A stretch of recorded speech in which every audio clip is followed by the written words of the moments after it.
Hey guys, as you can probably tell, I couldn't make it today because I had an appointment I had to be at. But this is my little presentation about bleomycin, common poison, we like to call it, for the current chemotherapeutics. Wanted to start by looking at the structure here. You can see there's some, maybe looks kind of like glucose, maybe some sugar. It's not glucose, but looks some sugars here, some nitrogens all around. It's a complex structure, which we're going to talk about. And, and then there's these metal. Me is actually a heavy metal called meticulum, which is kind of unique also. All right. Many of you know me. All right, cool. All right. Moving on here. Yeah, it was discovered from the bleomycin family of glycoprotein-derived antibiotic, which was first isolated from Streptomyces. And Streptomyces is actually a species of bacteria that is typically derived from the soil or manure or a few other sources. It's a eubacteria, which means, it's just a prokaryotic organism. And this species of bacteria has a unique structure. It actually, just a fun fact about the origins of bleomycin, it isn't more of a typically shaped bacilli or conky shape that you would see with bacterias. It's more of a complex multicellular morphology, which you can kind of see here in this image that I found. And microbiologists tend to think that it's some kind of weird link between fungi and bacteria, actually, because of its unique structure like that. So a little bit about the origins of the bleomycin there. Let's see if I can change the slide. All right. So the mechanism of action. It's pretty complicated. You'll see, I think you'll agree. It's called metal-dependent oxidative sequence selective DNA and RNA binding and degradation process. So it's like a multi-step process. I think there's 4 domains that you can see in the structure, but essentially it just means that it cuts up DNA and RNA during the cell cycle, which leads to the anti-proliferative properties that it has for malignant cells. The drug binds to G to GC rich regions of single-stranded DNA. It also will cut up double-stranded DNA, but I believe I saw that its effect in single-stranded DNA cleavage is more significant in some way.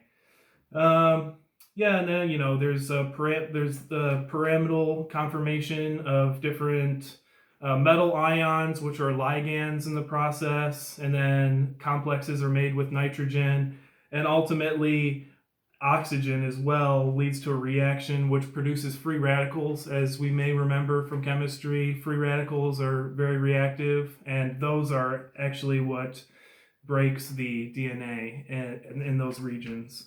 It's selective to the G and M2 phases of the cell cycle, so it's important to consider which state the cancer cells are in, basically, in their cycle when you're using the drug. It's unique. It's a unique anti-cancer because also it doesn't cause myelosuppression, which, as we know, is a decrease in blood cell production.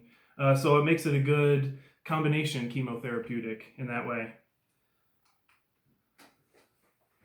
Okay. The cancer is used to treat a few different types of cancers, including squamous cell cancer of the head and neck regions, Hodgkin's lymphoma, and testicular carcinoma. And it is used as a sterilizing agent for malignant pleural effusions, which is basically just a buildup of fluid between the two layers of cells in the lungs. Which is caused by certain cancers. And so there's kind of a diagram of that here, which is interesting. And I chose the purple background for testicular cancer, which is cool. All right, moving on to the next slide.